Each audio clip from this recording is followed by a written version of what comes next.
The story Dr. Watson has called The Adventure of the Bruce Portington Plan.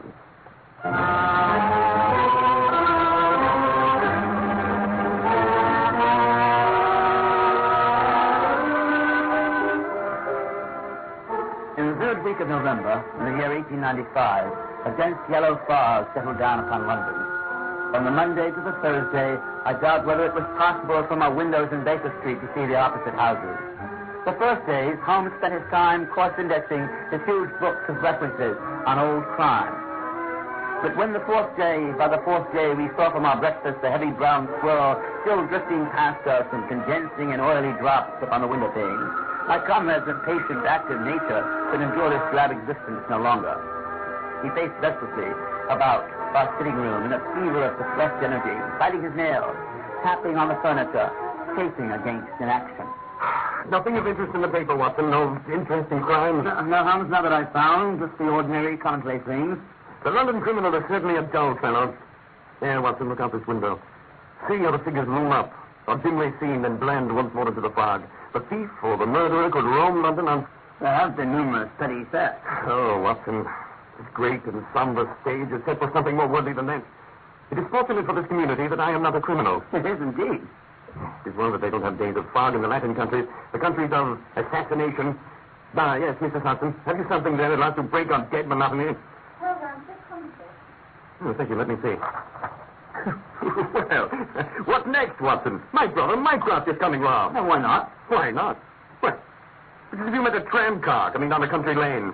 Mycroft has his rails, and he runs on them. His Pall Mall lodging, the Diogenes Club, Whitehall. That's his cycle. What upheaval can possibly have derailed him? What does the telegram say? It reads, must see you over Cadogan West. Coming at once. Mycroft. The name Cadogan West means nothing to me, but Mycroft should break out in this erratic fashion. A planet might as well have left his orbit. By the way, Watson, do you know what Mycroft is? You told me once that he had some small office under the British government. You're right in thinking he's under the British government. You would also be right in the sense if you said that occasionally he is the British government. Well, here, Holmes. I thought I might surprise you. Mycroft draws 450 pounds a year, remains a subordinate, has no ambitions of any kind, will receive neither honor nor title, but remains the most indispensable man in the country. But how? Well, his position is unique. There's never been anything like it before, nor will there be again. He has the tidiest and most orderly brain, with the greatest capacity for storing facts of any man living. The same great powers which I have turned to deduction of crime, he has used for this particular business. The conclusions of every department are passed to him, and he is the central exchange, the clearinghouse, which makes out the balance. All men are specialists, but his specialism is omniscience. Now, suppose the minister needs information on a point which involves the Navy, India, Canada, and the binary question. Only Mycroft can focus on them all and say how each factor would affect the other. He's made himself an essential. In that great brain, everything is pigeonholed and can be handed out at an instant. Again and again, his word has decided the national policy. But why is he coming here? Jupiter descending? What on earth can it mean? Who is Cadogan West? And what is he to Mycroft? Wait a minute. I remember something. I remember reading something in the newspaper. Yes, here it is. Cadogan West, a young man, was found dead on the underground Tuesday morning. Really? Well, this must be serious, Watson. A death which has caused my brother to alter his habits can be no ordinary one. Yet the case was featureless, as I remember it. The young man had apparently fallen out of a train and killed himself. No robbery, and apparently no violence. Is that not so? There's been an inquest, and a good many fresh facts have come out. The man's name was Arthur Cadogan West. He was 27, unmarried, and a clerk at Woolwich Arsenal. The military arsenal. Government employed. Behold the link with Brother Mycroft. He left Woolwich suddenly on Monday night. He was last seen by his fiancée, Miss Violet Westbury, whom he left abruptly in the fog at 7:30 that evening. There was no quarrel, and he could give no notice for his actions. His dead body was found by a clay player named Mason just outside Oldgate Station on the underground. When? He was found at 6 on Tuesday morning. He was lying wide of the rails on the left hand of the track as one goes eastward, close to the station where the rails come out of the tunnel. His head was badly crushed, through the fall perhaps. Actually, the body had to fall from the train. Had it been carried into the station from the street, the ticket collector would have seen it. He was always on duty. Very good. The case is definite enough. A man, dead or alive, either fell or was pushed from the crane. Continue. Many lines come in on the tracks next to which he was found. Some at the Parson and some outlying junctions. What train he was riding and at what point he entered it are impossible to determine. Well, his ticket would show that. There was no ticket in his pocket. No ticket? Excuse me, Watson. According to my experience, it is impossible to reach the platform of a metropolitan train without exhibiting a ticket. Was it taken from him? Did he drop it? Point of curious interest. No sign of robbery, you say, hmm? Apparently not. His wallet contained £2.15 and a checkbook on the Woolwich branch of the Capital and Counties Bank. But that's how his identity was discovered. He also had 2 dress circle tickets to the Woolwich Theatre, dated for that very evening. Also, a small packet of technical papers. Ah, there we have it at last, Watson. British government, Woolwich Arsenal, technical papers, Brother Mycroft. The chain is complete. Ah, but here he comes, if I'm not mistaken, to speak for himself. Hello, Mycroft. And look who he's brought with him, Watson. Our old friend, Inspector Lestrade. Do sit down, both of you. Some breakfast? A most annoying business, Sherlock. I extremely dislike altering my habits, but the powers that be would take no denial. I have never seen the Prime Minister so upset. As to the Admiralty, it is buzzing like an overturned beehive. Have you read up on the case? Yes, we've just done so. What were the technical papers? Ah, there's the point. Unfortunately, it has not come out.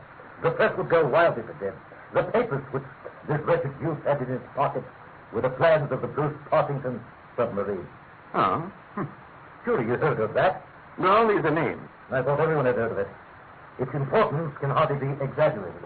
It has been the most jealously guarded of all government secrets. You may take it from me that naval warfare becomes impossible with the submarine. Every effort and a large sum of money has been expended to keep the invention a secret. The plan was all exceedingly intricate, comprising some 30 different patents, and kept in an elaborate safe in a confidential office adjoining the arsenal. Under no conceivable circumstance were the plans to be taken from that office, not even for the chief naval architect himself. And yet here we find them, in the pockets of a dead junior clerk, in the heart of London. And from an official point of view, it's simply awful. But you have recovered the plans. No, Sherlock, no. That's the pin. We have not. 10 papers were taken from Woolwich. There are 7 in the pockets of Cadogan West. The 3 most essential are gone. Stolen. Vanished. You must drop everything, Sherlock. Never mind your usual petty police court puzzles. Do a service for your country. Why do you not solve it yourself, Mycroft? You can see as far as I. Possibly, Sherlock, possibly. But to run here, run there, to cross-question railway guards lie on my face with a lens through my eye is not my métier. No, you're the one man who can clear the matter up. If you have a fancy to see your name on the next honors list... My dear brother, I play the game for the game's own sake. But I shall be very pleased to look into the problem with you. Some more facts, please. Certainly. The actual official whose decorations entitled to fill those 2 lines in any reference book as a man whose patriotism is above suspicion is one of 2 men who have a key of the safe.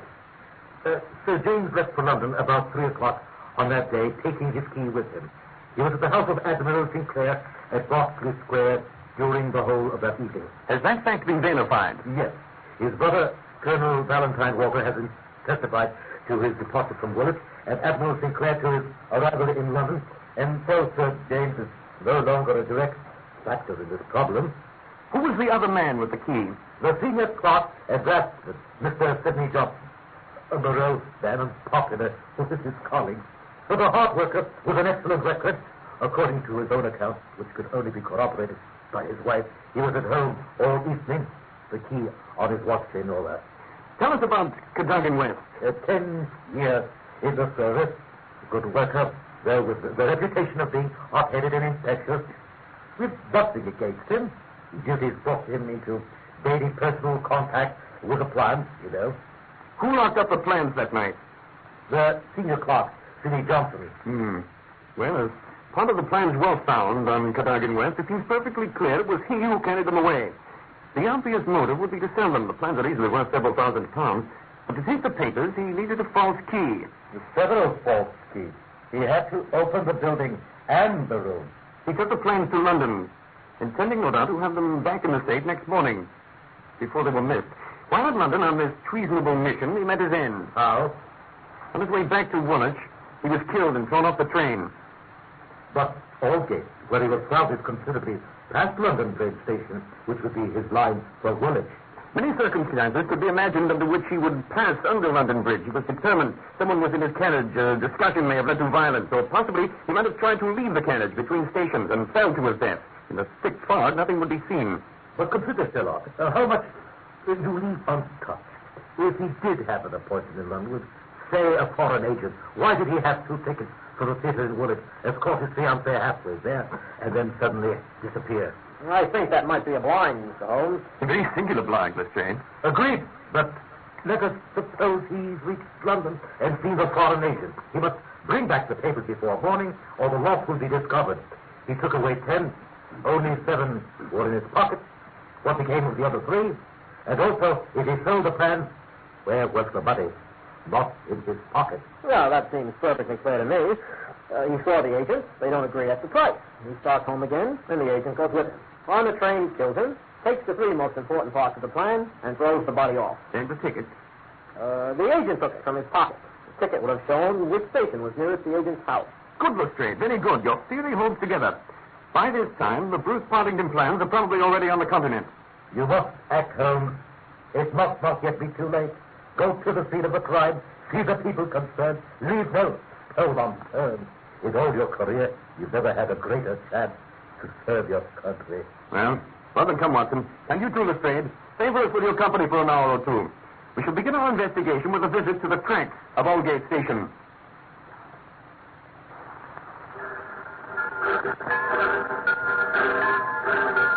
Mind the trains, Mr. Holmes. They pushed by very quickly. Here's where the young man's body was found. It could only have fallen from the train to have been in this spot. And the train carriage has been examined for signs of violence, or the train door left open. Nothing was found, not even a ticket. There's only one piece of news. A passenger who passed Aldgate Station on an ordinary Metropolitan train, 11:40 Monday night, said he heard a very heavy thud, like a body hitting the line, just before the train reached the station. But because of the fog... Mr. Holmes, what's wrong? The point. The intersections, there by the tunnel just beyond the station. Aldgate is a junction, therefore it has a network of intersections. I suppose there are no great number of intersections on a local line like this. No, there are very few. And a curve, too. Point? The curve. By Jove! What is it, Mr. Holmes? Have you a clue? An idea. An indication. Tell me, I see no signs of bleeding, yet the newspaper account said that there was a considerable wound. The bone was crushed, but there was no great external injury. One would have expected some bleeding. Would it be possible for me to examine the train which contained the passenger who heard the thud and fall in the fog? I fear not, Mr. Holmes. The train has been broken up by now, and the carriages redistributed. But I can assure you every carriage was carefully inspected. I saw to that myself. No doubt. As it happens, it was not the carriages which I determined to examine. Come, Watson. We've done all we can here. Our investigation must carry us down to Woolwich. And I believe we can take the very train pulling in now. Goodbye, Lestrade. One for those directions. Change at London Bridge Station for the Woolwich line. So we must hurry, Watson.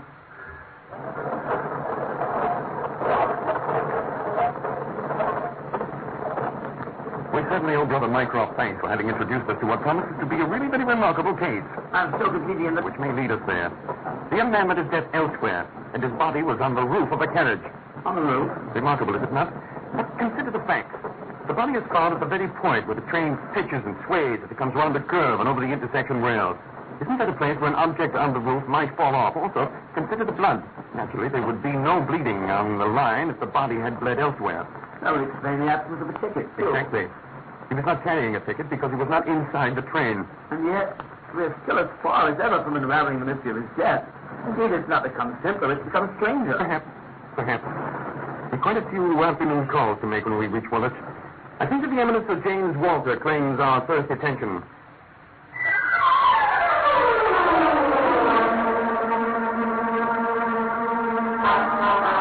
The home of Sir James Walter was a fine villa with green lawns stretching down to the Thames. As he reached it, the fog was lifting, and the thin, watery sunshine was breaking through. We were horrified to learn, however, that Sir James had died that very morning. A distraught younger brother, Colonel Valentine Walter, met us. It was this horrible scandal, Mr. Holmes. My brother was always so proud of the efficiency of his department. It broke his heart. It was a crushing blow. I had hoped he might have helped us clear the matter up. I assure you it is all a mystery to him as it is to you and all of us. He had already put all his knowledge at the disposal of the police. Naturally, he had no doubt that Cadogan West was guilty, but the rest was inconceivable. You cannot throw any new light on the affair? I know nothing save what I have read or heard. And now, Mr. Holmes, I must ask you to end this interview. We are all still very much disturbed.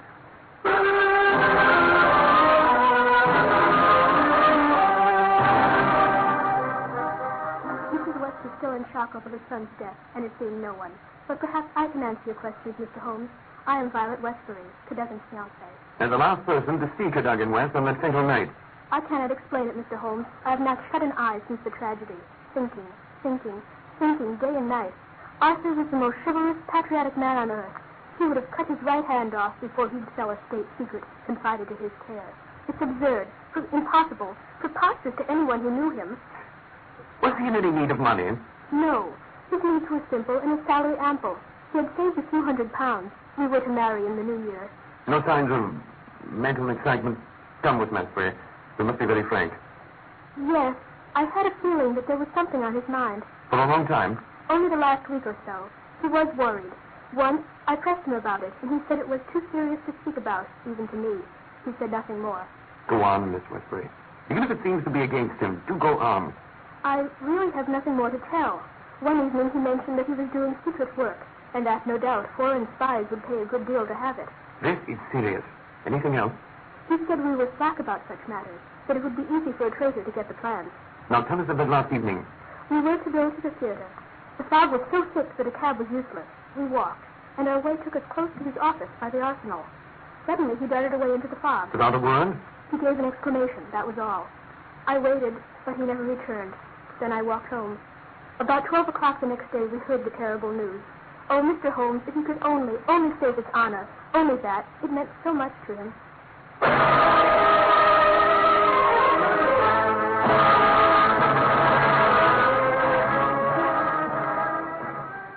Yes, Mr. Holmes. I'm Sidney Johnson, the senior clerk.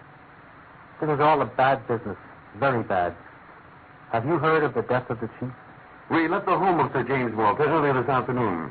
Poor Sir James. The chief dead, Cadogan West dead, our papers stolen. And yet, only last Monday we were as efficient an officer as any in the government service. Good God, it's dreadful to think of. That West, of all people, should have done such a thing. You were sure of his guilt, then? I can see no other way out of it. I suppose he needed the money for his upcoming marriage. And yet, I would have trusted him as I trust myself. To get to the papers that night, Cadogan West would have needed 3 keys, would he not? Yes, sir, 3 keys. To the outer door, to the office, to the safe. Only Sir James and you had those keys. I had no keys to the doors, only to the safe. And Sir James took his keys with him when he went to London earlier that day. So he said. And my keys never left my person. It follows that West had a duplicate, yet none was found on his body. But one more point. If someone in this office wanted to sell the plans, wouldn't it be simpler to copy the plans rather than take the original? I suppose so. It would take considerable technical knowledge. And Cadogan West had this technical knowledge. No doubt. But please don't drag into the matter, Mr. Holmes. Of what use is this speculation? The plans were found on him. Exactly. And yet there are 3 papers still missing. They are, as I understand, the vital ones. Tell me, could someone holding these 3 papers, but without the other 7, construct the Bruce Partington submarine?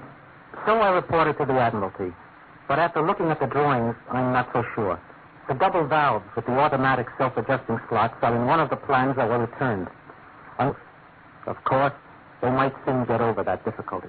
Thank you, Mr. Johnson. You've been most helpful. Now, with your permission, I think we'd like to take a stroll around the arsenal. I would like to, if I may, examine all the doors and windows.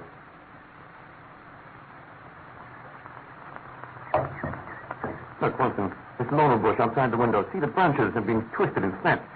Pity there are no more footprints. Someone must have been standing here, peering inside the window. And yet, Watson, at night, these iron shutters would be closed, and it would be impossible to see anything. Not really, Holmes. See, they're not quite cut all the way. One can look through the slit in the center. You're right. Good for you, Watson. Now let us do some exploring at the Woolwich train station. The station master informs me he sold Cadogan West a ticket to London at 8:15 Monday night. He's alone and so shaky and agitated he could hardly pick up his change. 8:15? And he left his fiancée by the arsenal about 7:30. We can do nothing further here, Watson. Let us return home to Baker Street and reconstruct.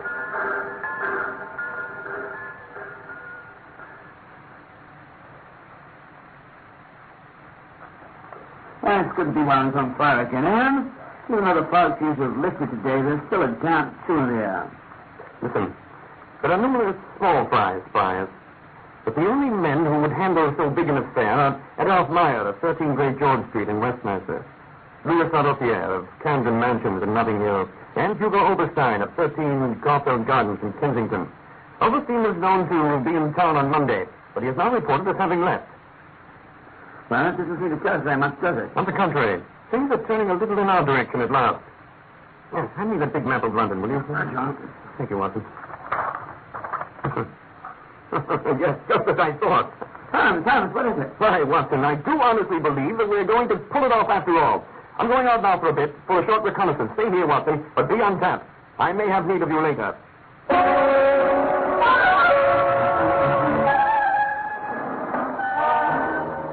Shortly after 9 that evening, a messenger came with a note from home. He was dining at Goldini's restaurant in Gloucester Road, Kensington, and I should join him. Moreover, I should bring him a jemmy, a dark lantern, a chisel, and a revolver.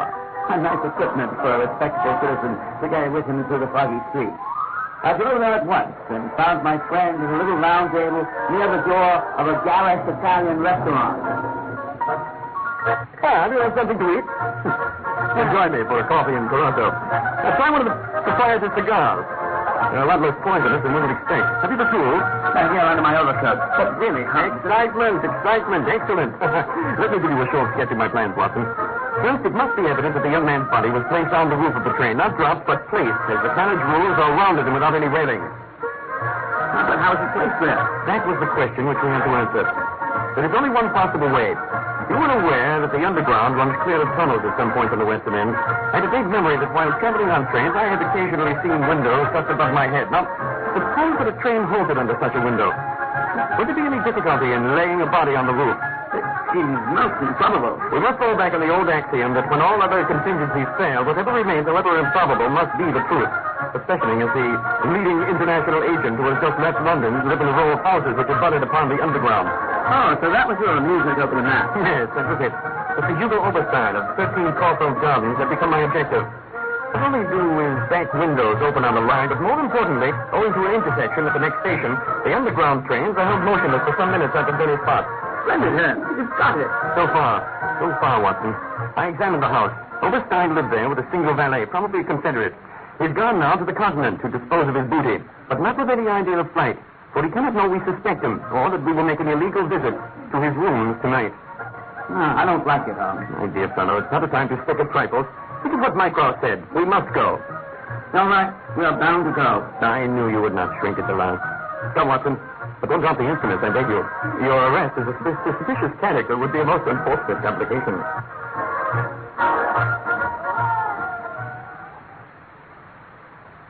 A half hour later, we were inside Oberstein's headquarters in Caulfield Gardens, the fog still hanging about and shielding us. Holmes led the way to the back windows with the small light of his yellow lantern. But tell me, Watson, the train tracks. Trains that pause under this very window. Hello, what's on the sill? Here, you can see where the rest of the body. And here's a blood mark. This place must be where the crime was done. Undoubtedly, Holmes. And yet they're certain to have left no incriminating evidence. The plans themselves must by this time be out of the country. What about all the papers? Here, that desk looks stripped clean. Anything in the wastebasket? Nothing. Just some newspaper cuttings. That can't mean much. Give them here. This is a find, Watson. A series of personal messages in the agony columns of the Daily Telegraph. No dates. The messages arranged themselves. This must be the first one. Terms agreed to. Write fully. Pierrot.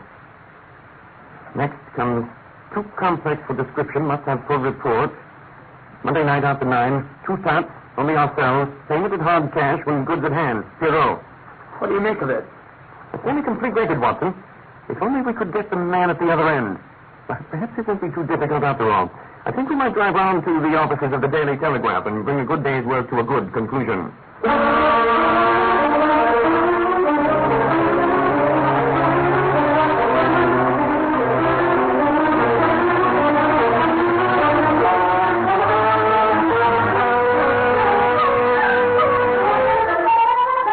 Come in, Mycroft. You too, Inspector Lestrade. Have some breakfast. No, thank you, Mr. Holmes. Well, I've heard from your brother how you made an unofficial entry last night. We can't do these things from the force. No wonder you get results that are beyond us. But one day, though, you'll go too far. For England, home and duty, eh? Martyrs on the altar of our country. But what do you think of it, Mycroft? Excellent, Sherlock. Excellent. But what is our next move? Have you seen Pierrot's advertisement today? What? Another one? Here it is. Tonight, same hour, same place, 2 taps, vitally important. Your own safety at stake. Pierrot. By George, if he answers that, we've got him. That was my idea when I put it in. I think if you could both make it convenient to come with us about 8 this evening to Causal Gardens, we might possibly get a little nearer to a solution.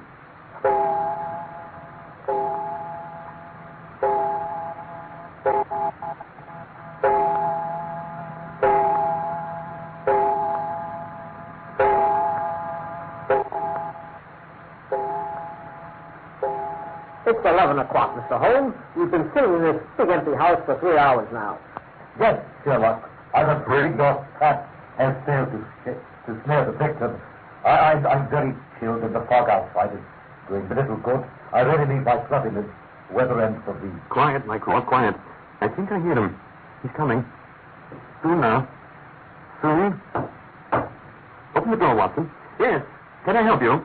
I thought Mr. Oberstein lived here. Wait a minute. Shut the door, Watson. Don't be in such a hurry to leave, Colonel. You're Sherlock Holmes. Let me out of here. Not so fast. Who is there? Let me present Colonel Valentine Walter, the younger brother of the late Sir James Walter, head of the submarine department. You have no right to detain me. I am here to see Mr. Oberstein. Everything is known, Colonel. How an English gentleman could behave in such a manner is beyond my comprehension. I haven't the faintest idea what you're talking about. Oh, come, Colonel. You know that you made a copy of the keys your brother held, that you entered into a correspondence with Oberstein for the agony columns.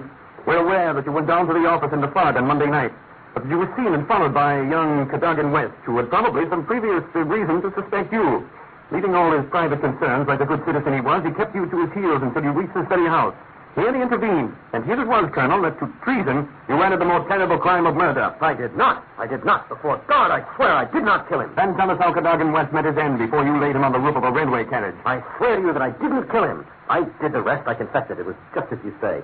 I had losses on the stock exchange, and I needed the money badly. Oberstein offered me $5,000. It was to save me from ruin, but as to murder, I'm innocent. What happened then? Spare no detail. The fog was so thick I had no idea Cadogan West was following me until I was at the very door. Suddenly he rushed up and demanded to know why I had taken the plans. Oberstein had a small club he always carried with him. He struck West on the head hard. The blow was a fatal one. West was dead in a minute. We were at our wits' end what to do. Then Oberstein had this idea about the trains, which halted under his back window. But first he examined the papers I had brought. He said 3 were essential, and then he must keep them. I said no, there would be a dreadful row at Woolwich if they weren't returned. Oberstein said the 3 papers were so technical there wasn't time to make copies.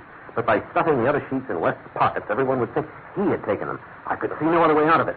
Then we loaded the body on top of a passing train. And your brother? He said nothing. But he had caught me once with his keys. I think he suspected. I know he suspected. I do not know. Did he give you no address? He said that letters addressed to the Hotel de Louvre, Paris, would eventually reach him. Then reparation is still within your grasp. I will do anything. This man Oberstein has been my ruin and my downfall. Here are paper and pen. Sit at the desk and write as I dictate. Dear sir, with regard to our transaction, you will no doubt have observed by now that one essential detail is missing. I have a tracing, which will make it complete. For this I will need an extra £500.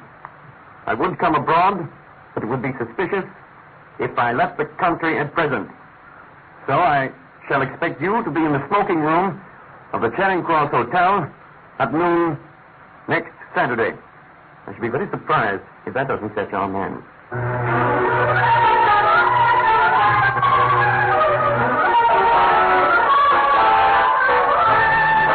It is a matter of history, that secret history of a nation which is so often more interesting than its public chronicles. But Oberstein rose to the lure and was safely engulfed for 15 years in a British prison.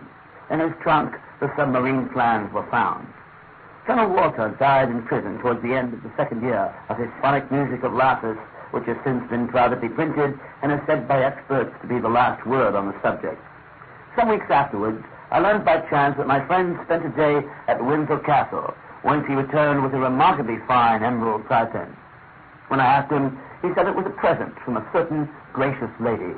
I fancy I could guess at that lady's august name, and I have little doubt that the emerald pin will forever recall to my friend's memory the adventure of the Bruce Pottington plan.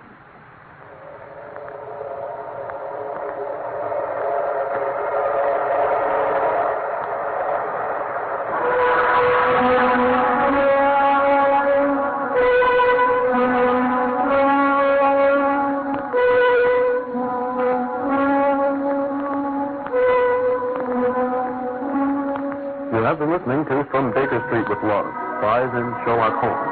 Presented tonight by the Priory Scholars of Fordham, the Science Society of the Baker Street Irregulars. Robert Steelanger was Sherlock Holmes, Chris Steinbrunner was Dr. Watson, Jim Saunders was Inspector Lestrade, and Anne Le Carre was Mrs. Hudson. In The Adventure of the Second Stain, Peter Blau was Trelawney Hope, Bobby Bedalia was Lady Hilda Hope, Charles Kane was Lord Bellinger, the Prime Minister, and Vic Bedalia was Constable McPherson.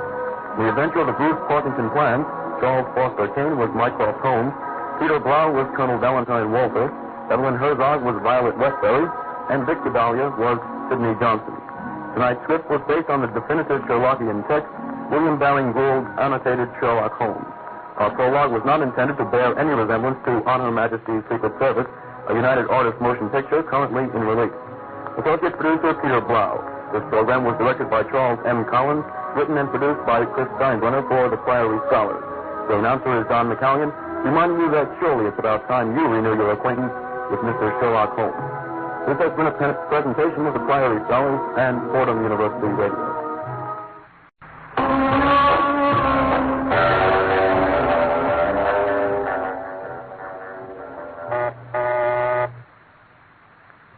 What is it, Miss Moneypenny? Has he finally arrived? 007 is here now, sir. Late as usual. Send him along in. Yes, sir. Go and bring. Yes, do come right in, 007. You're only 2 hours late. Sorry, sir. Traffic was heavy from Heathrow. I'm breaking in a new Ferrari. Indeed. I noticed another of your cars has been smashed up. And your expenses this time are astronomical, even for you. James, the budgets for this department are not unlimited. But at least there we show results. I gather by that you expect a pat on the head. Well, I must say that was a rather spectacular coup you pulled in England and last month in Trinidad. Indeed, sir. I'd rather say that over the last few years, this department has pulled the cover on more spies and international agents than at any other time in British history. Think so? Well, that's pure conceit for your own, James. Oh, am I? Come, look out this window. What do you see? London. Yes, of course, London. But what section of London? I'm always gratified that this window just happens to face the right direction. Well, the views towards Regent's Park, of course, but that's pretty far off. What's before that? Marylebone. The Royal Academy, Madame Tussauds, Baker Street. Yes, indeed. Baker Street. Well, what's there? Something I should know about? Not something, but someone. He's retired now. Not there anymore. I wonder if he's anywhere. But over half a century, there quietly in Baker Street, without any organization behind him, without any financing, without official backing, sometimes outside and beyond, and in spite of the law, one single man did more to smash espionage rings, end the career of spies, and destroy England's enemies than any agent officially attached to the Secret Service. And, mind you, he was not himself a government agent. Oh? Who was he, sir?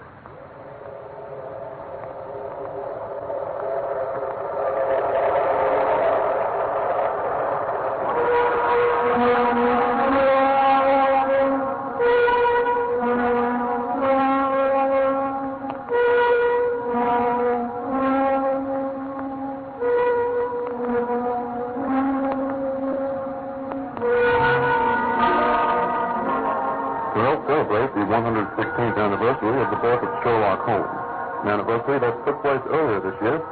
The Priory Scholars of Fordham, a Science Society of the Baker Street Irregulars, present a special dramatic anthology, From Baker Street with Love, Spies and Sherlock Holmes. To introduce the tales of Sherlockian espionage ahead, here now is Dr. John H. Watson. Thank you and good evening. Tonight, 2 stories with Cannon about how Holmes came to grip with enemy agents. We'll begin with what I call the adventure of the second stain, followed by the adventure of the Bruce Portington Plan. Both these real occurrences happened in the years before the turn of the century, when a lady called Victoria sat on the British throne. So I might truly say that in both these cases, Sherlock Holmes was on Her Majesty's Secret Service.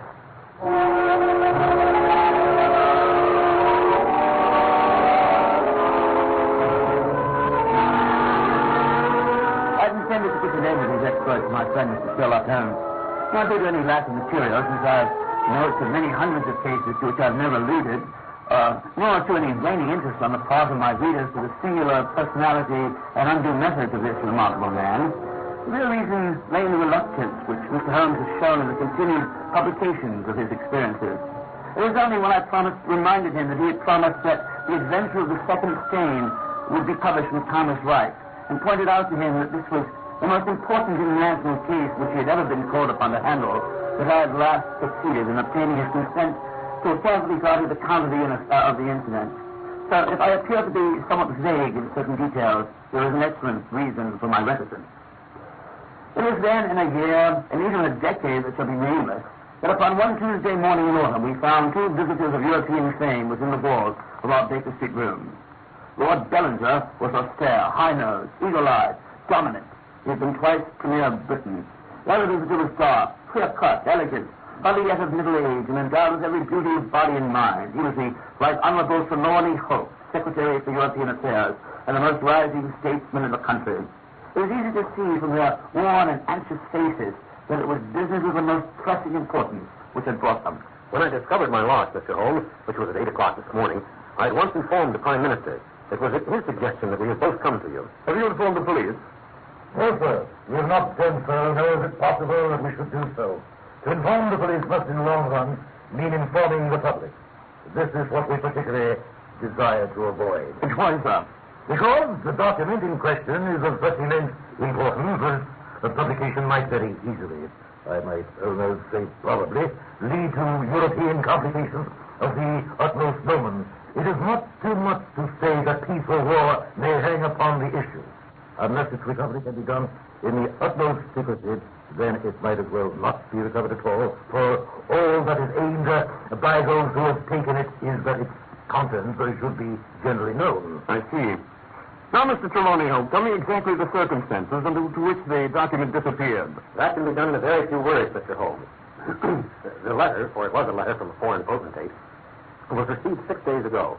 It was of such importance that I have never left it in my safe, but I have taken it across each evening to my house in Whitehall Terrace and kept it in my bedroom in a locked dispatch box. It was there last night. Of that I am certain. I actually opened the box while I was dressing for dinner and saw the letter inside. This morning it was gone. The dispatch box was on my dressing table all night. I am a light sleeper, and so is my wife. We are both prepared to swear that no one entered the room during the night.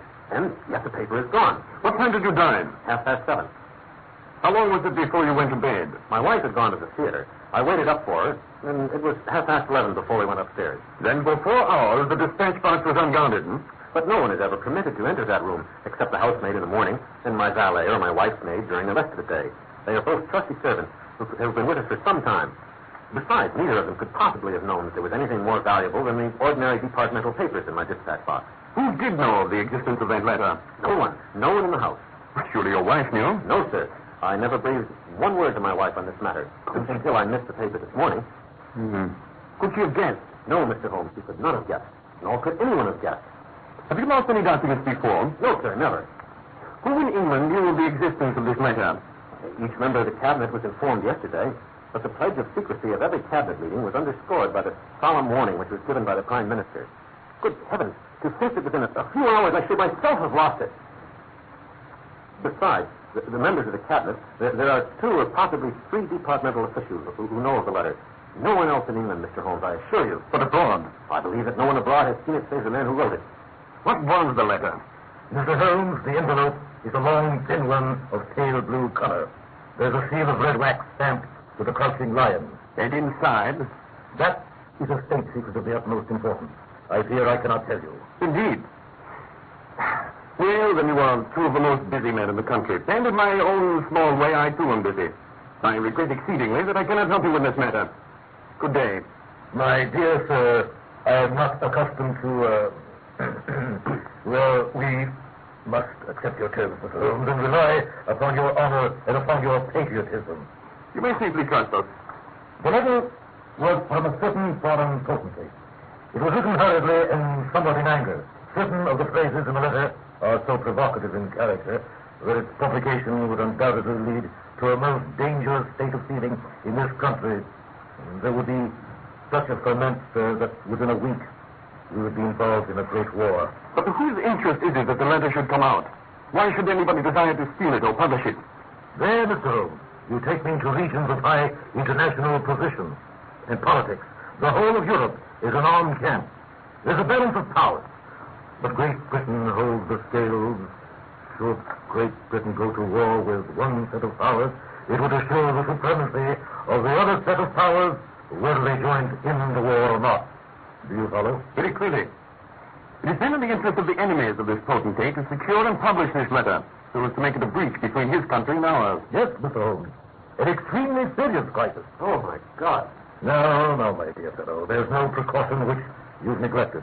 Mr. Holmes, you have all the facts. What course do you recommend? Do you think, sir, that unless this document is recovered, there will be a war? I think it's very probable. Then, sir, prepare for war. That is a hard saying, Mr. Holmes. Consider the facts. It is inconceivable that the letter was taken after 11:30 last night, as Mr. Hope and his wife were both in the bedroom for that time on. Therefore, it was taken yesterday evening, sometime between 7:30 and 11:30, probably nearer 7:30, since whoever took it evidently knew it was there and would naturally secure it as early as possible. Now, if a document of that importance was taken at that hour, where can it be now? No doubt passed rapidly on to those who need it. What chance have we now to overtake it or even to trace it? What you say is perfectly logical, Mr. Holmes. I feel the whole matter beyond our reach. Let us presume, for argument's sake, that the documents were taken by the maid or the valet. Impossible. They're both old and trustworthy servants. But you said the room was upstairs, and no one could go up unobserved. It must be then that somebody in the house who has taken the letter. Now, to whom would the thief take it? To one of several spies and secret agents whose name are tolerably familiar to me. There are three who may be said to be the heads of their profession. I will begin my research by going round and finding if each of them is at his post. If one is missing, we'll have some indication as to where the document has gone.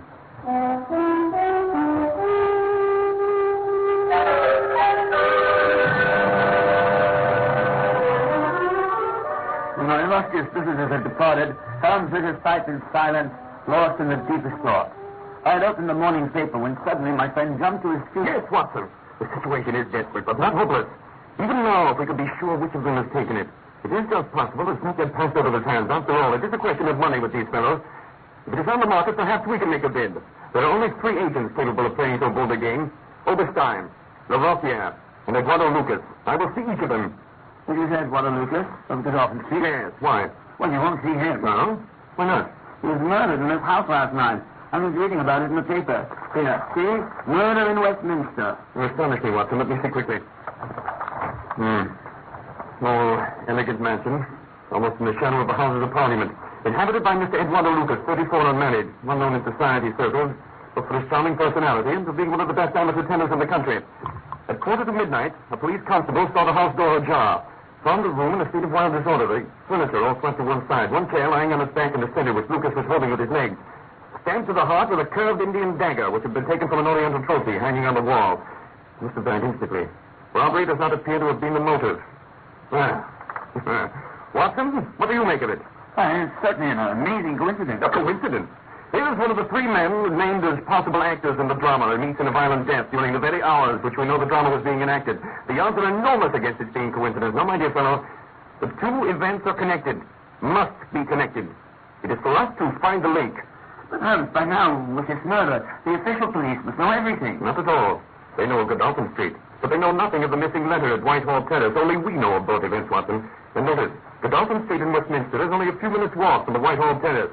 The other secret agents whom I have named live in the extreme eastern end, much farther away. A very interesting point.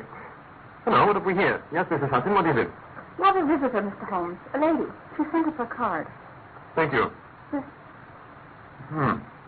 Ask Lady Hilda Trelawney Hope if she will be kind enough to step up. Listen. Lady Trelawney Hope, the wife of the Secretary of European Affairs. Quiet, Watson. Oh, yes, your ladyship. Do come in. I am Sherlock Holmes. This is my associate, Dr. Watson. Mr. Holmes? Mr. Holmes, has my husband been here? Yes, madam, he has. I feared as much. Mr. Holmes, I will speak frankly to you in the hope that it may induce you to speak frankly in return. There is complete confidence between my husband and me on all matters save one, politics. On this his lips are sealed. He tells me nothing. Now I am aware that something happened in our house last night. I know that a paper has disappeared. But because the matter is political, my husband refuses to take me into his complete confidence. Now it's essential, I say, that I know what happened. Please, Mr. Holmes, what was in this paper which was stolen? Madam, What you ask me is really impossible. Oh, my God. You must see that this is so, madam. I am thanks to secrecy. It is your husband whom you must ask. I have asked him. I come to you as a last resort. Tell me, Mr. Holmes, is my husband's political career likely to suffer through this incident? Well, it certainly may have an unfortunate effect. One more question. From what my husband first hinted when he discovered the disaster, I understand that terrible public consequences might arise from the loss of this document. If he said so, I certainly cannot deny it. Of what nature are these consequences? There again, madam, you ask me more than I can answer. Very well, Mr. Holmes. I cannot blame you. I'll take up no more of your time. Thank you. And please, I beg you, say nothing of this visit to my husband. Goodbye. Oh, I say. She's gone. Just like that. Now, Watson, the fair sex is your department. What was the lady's game? What did she really want? Surely her statement is clear, and her anxiety very natural. Indeed. Think of her appearance, Watson, her manner, her suppressed excitement. Why did she so earnestly assure us that it was best for her husband that she should know all? And you must have observed how she maneuvered to have the light at her back. She did not wish us to read her expression. Yes, you're right. And yet the motives of women are so inscrutable. The most trivial action may mean volumes, or the most extraordinary conduct may depend upon a hairpin. How can you build on such quicksand? Well, I must be off, Watson. Where are you going? To Godolphin Street. For a start, with Eduardo Lucas, I'm certain lies the solution of our problem. Though it is a capital offense to theorize in advance upon the facts. Stay on guard, Watson. I may join you for lunch.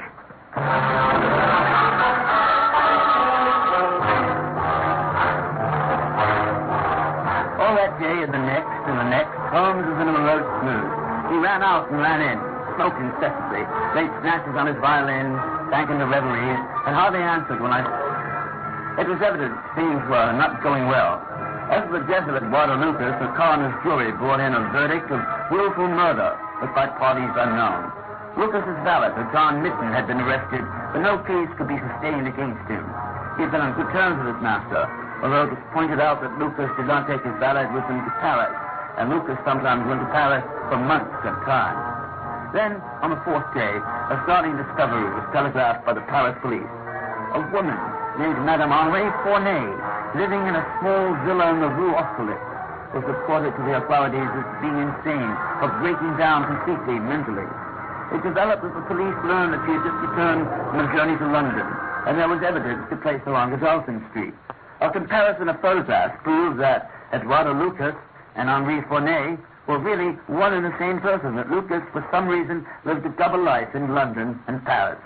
Madame Fournay, who is of Creole origin, is extremely excitable and had suffered in the past from attacks of jealousy, which have amounted to frenzy. It is conjectured, Watson, that during one of these fits, she came to London and killed her husband. She was seen in Charing Cross Station the next morning, wild-eyed and violent. And there is evidence that a woman who might have been Madame Fournay has seen for some hours on Godolphin Street watching Lucas's house. Oh, that solves our mystery, then. My dear Watson, the death of Lucas is a mere incident, a trivial episode compared with our real task, which is to trace that document and save a European catastrophe. Only one important thing has been happened in the last 3 days, and that is that nothing has happened. Nowhere in Europe is there any sign of trouble. Now, if the letter were loose... No, it can't be loose. But then where is it? Who has it? Why has it been laid back, Watson? The interests at stake are colossal. Should I bring this case to a successful conclusion, it would certainly represent the crowning glory of my career. Hello, here's news. Yes, Mrs. Hudson. Police phone brought you this note, Mr. Holmes. Thank you. Look, here, Watson. From Inspector Lestrade. He seems to have observed something of interest. Once it's done in Godolphin Street at the source of the crime. Grab your coat, Watson. Let's be off.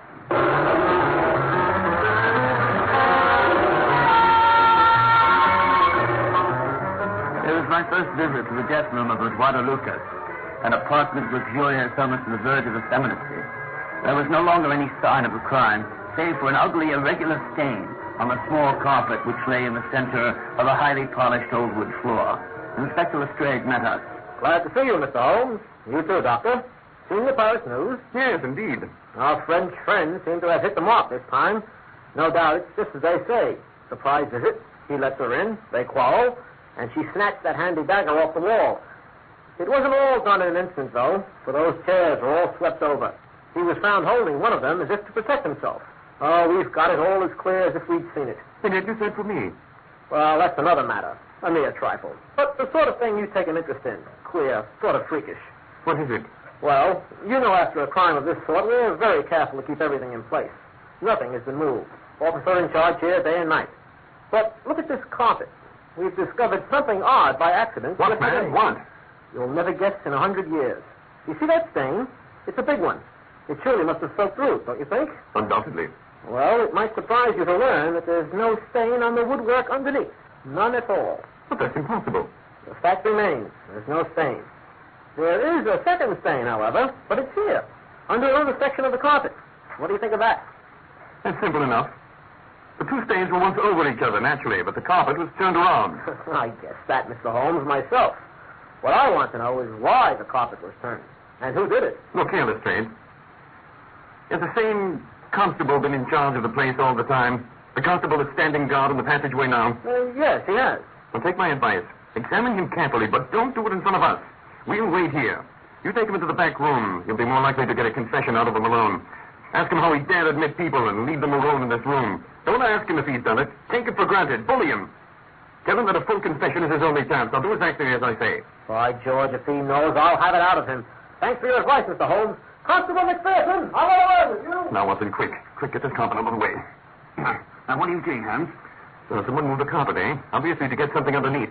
What's underneath, Watson? Just the floor. A highly polished wooden floor. Highly polished, but with a few tiny nicks here. Especially around that wood board there. Insert a penknife. Now, see how nicely the board lifts out. Just like the lid of a box, eh? A hiding place. What's down there, Holmes? What's down here? Nothing.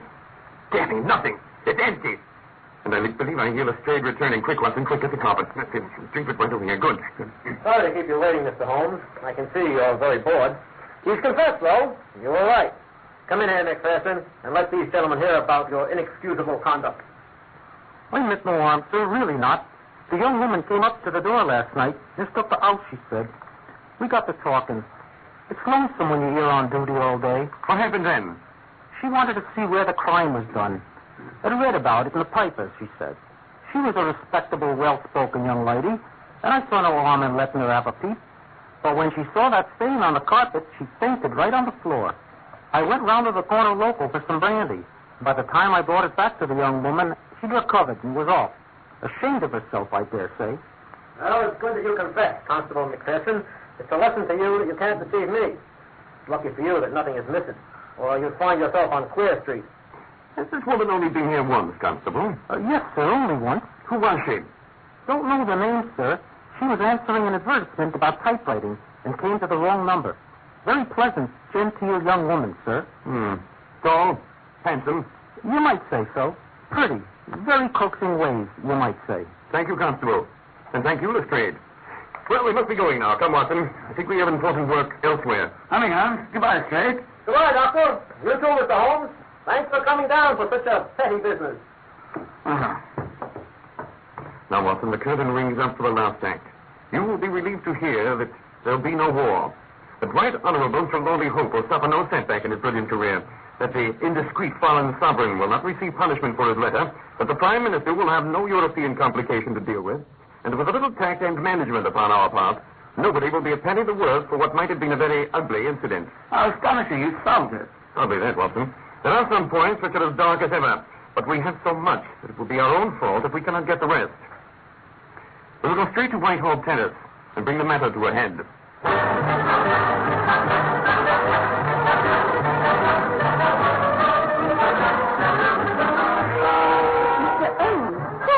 Most unfair on your part. You promised to keep my visit to you a secret, and yet you come from on here to my home. Unfortunately, madam, I had no possible alternative. I have been commissioned to recover an immense letter. I must therefore ask you... You insult me, Mr. Holmes. Come, it is useless. Give up the letter. If you work with me, all will be set right. If you work against me, I must expose you. You are trying to frighten me. It is not a manly thing, Mr. Holmes, to come here and browbeat a woman. What are you trying to say? I give you 5 minutes. One is enough, Lady Hilda.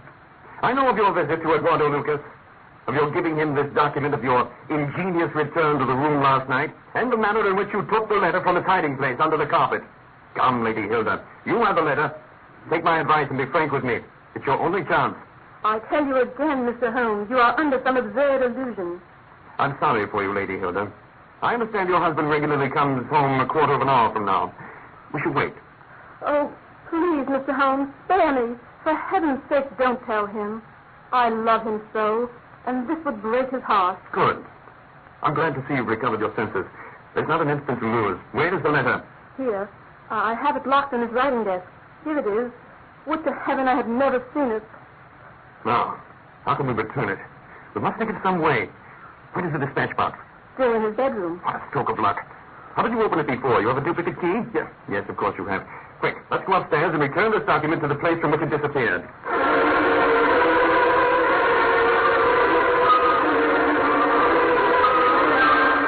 An instant later, Holmes was thrusting the paper under some other documents in the dispatch box. Then, under his sharp questioning, Lady Hilda Trelawney Hope began her strange confession. Mr. Holmes, there is no woman in London who loves her husband as I do. And yet, if he knew, it was a letter of mine, an indiscreet letter written before my marriage, the action of an impulsive girl. I meant no harm, and as the years passed, I thought the matter was forgotten. Then, recently, I heard from the man Lucas that he had gained possession of the letter and would lay it before my husband. I implored his mercy. He said that he would return my letter if I would return to him a certain document in my husband's dispatch box. Put yourself in my position, Mr. Holmes. What was I to do? Take your husband into your confidence. I could not, Mr. Holmes. I could not. I have no understanding of politics. I did not think removing the document would have such far-reaching consequences.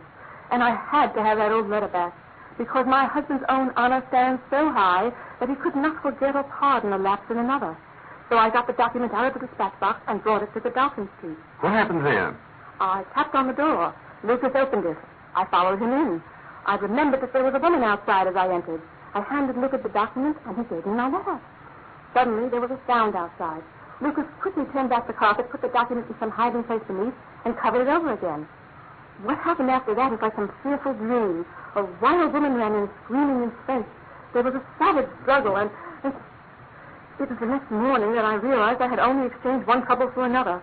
My husband's anguish at the loss of the document cut into my heart. I came to you that morning in order to understand the enormity of my offense. But I soon realized that the document must still be where Lucas had hidden it, somewhere underneath the carpet on which he had been killed. Last night, by tricking the constable on guard, I managed to get the document back. But you know that. Heavens, I hear my husband. Be calm, Lady Holmes. Hello, dear. Why, hello, Mr. Holmes. I did not think to see you here. Any news? Any news? I have them all. Ah, thank heaven. The Prime Minister is lunching with me. Here he comes now. May he share your hopes? He has nerves of steel, and yet I know that he's hardly slept since this terrible event. Oh, Hilda, my dear, would you excuse us? I fear this is a matter of politics. We'll join you in a few moments in the dining room. Yes, of course. Pleasure to have you join us, Lord Bellinger. Thank you, Lady Holmes. And it's a pleasure to see you, Mr. Holmes. There, I hope that you have something to report. Purely negative as yet. I've inquired at every point where it might be, and I'm sure there's no danger. But that is not enough, Mr. Holmes. Not enough. We cannot live forever on such a volcano. We must have something definite. I'm in hopes of getting it. That is why I am here. The more I think of the matter, the more convinced I am that the document has never left this house. Mr. Holmes. If it had, it would certainly be public by now. But who could ever have taken it out of the dispatch box? I'm not convinced that it ever left the dispatch box. Mr. Holmes, this joking is extremely ill-timed. You have my assurance that it left the box. Indeed. Have you examined the box since Tuesday morning? No, it wasn't necessary. You may conceivably have overlooked it. Such things do happen. It may have gotten mixed up with other papers. Impossible. The document was on top. Someone might have shaken up the box. I had all the papers out. Well, such things are easily decided. I took the liberty, sir, of bringing the dispatch box downstairs so that you could open it. Well, this is a farcical waste of time. But still, if nothing else can satisfy you, I'll do it. Just let me unlock it, and there. Look, ordinary papers. A letter from Lord Marrow, a report from Sir Charles Hardy, a memorandum from Belgrade, a note on the Russo-German grain taxes, a letter from Madrid, a letter from Lord Flowers, a letter from... Good heavens! What's this? Lord Bellinger, look here. It's the letter. It's the letter. Yes, and quite intact. Oh, I congratulate you. Thank you, thank you. What a weight from my heart. But this is inconceivable, impossible. Mr. Holmes, you're a wizard, a sorcerer. How did you know it was there? Because I knew it was nowhere else. I can't believe my eyes. This is like a miracle. Where's my wife? I must tell her the good news. Hilda! Hilda! Come, Mr. Holmes. There's more in this than meets the eye. I'm sure the letter wasn't in there before. How did it get back into the box? My dear Prime Minister, we also have our diplomatic secrets.